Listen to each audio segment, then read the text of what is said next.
సులభంగా డబ్బులు సంపాదించాలని అత్యాశకు పోతుంటారు చాలామంది. లింకులు ఓపెన్ చేయడం, యాప్లు డౌన్లోడ్ చేయడం, బ్రాండెడ్ వస్తువులకు హోటల్స్కు రేటింగ్ ఇవ్వడం, ఇలా షార్ట్ టైంలో ఎక్కువ డబ్బులు సంపాదించాలని అనుకుంటారు. కాస్త రిస్క్ అయినా పర్వాలేదు అనుకుంటారు. కానీ తీరా చూస్తే పెద్ద ఊబిలో ఇరుక్కుంటారు.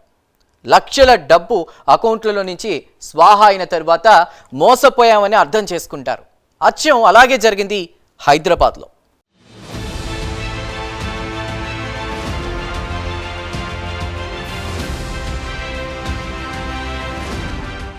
సైబర్ మోసాలు రోజురోజుకు పెరుగుతున్నాయి. అయినా సరే పట్టించుకోకుండా కేటుగాళ్ల గాలాలకు బలైపోతున్నారు కొందరు.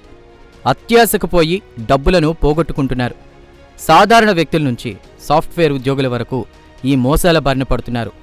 బ్రాండెడ్ వస్తువులకు రేటింగ్ ఇస్తే కమిషన్ ఇస్తామంటూ సైబర్ నేరగాళ్లు ఓ ఐటీ ఉద్యోగిని ఆశ చూపించారు.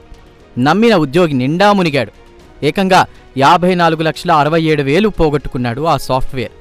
ఈ ఘటన సంగారెడ్డి జిల్లా పటాన్ చెరువులో చోటు చేసుకుంది.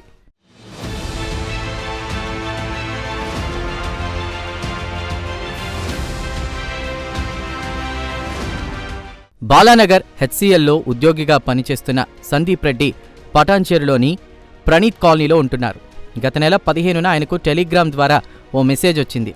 ఆ లింక్ ఓపెన్ చేస్తే బ్రాండెడ్ వస్తువులకు రేటింగ్ ఇస్తే కమిషన్ ఇస్తామని అందులో ఉంది. లింక్లో ఉన్న విధంగా ఆన్లైన్ ఖాతా ఓపెన్ చేశాడు సందీప్ రెడ్డి. పెట్టుబడి పెడితే మరింత ఎక్కువ లాభాలు వస్తాయని చూసి ముందుగా 5,000 పెట్టాడు. ఆయనకు 12,500 రిటర్న్ వచ్చినట్లు ఖాతాలో చూపించింది.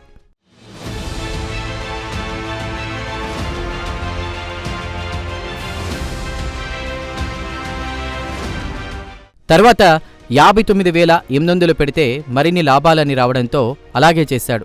ఆ తర్వాత 7,14,180 రూపాయల లాభం వచ్చినట్లు చూపించింది. వాటిని రిటర్న్ తీసుకుందామని ట్రై చేస్తే క్రెడిట్ స్కోర్ బాలేదని, దానికోసం 5 లక్షలు కట్టాలన్నారు. కట్టేశాడు. తర్వాత విఐపి ఛానల్ ఓపెన్ చేయాలని 6 లక్షలు, విత్డ్రా పేరుతో మరోసారి 12 లక్షలు, మొత్తంగా 54,67,488 రూపాయలు వారి ఖాతాలో జమ చేయించుకున్నారు. అయినా సరే డబ్బు తిరిగి రాలేదు. చివరకు మరో 8 లక్షలు కడితే మొత్తం డబ్బు విత్డ్రా చేసుకోవచ్చని అనడంతో అనుమానం వచ్చి పోలీసులకు తెలిపాడు. ఫిర్యాదు మేరకు కేసు నమోదు చేసుకుని డబ్బులు తిరిగి పొందే ప్రయత్నాలు చేస్తున్నారు పోలీసులు.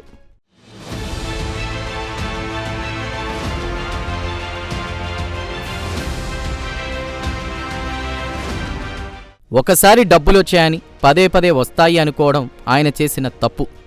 డబ్బులు విత్డ్రా చేసుకోవడానికి రాకపోయినా మళ్లీ డబ్బులు కట్టడం మరో తప్పు.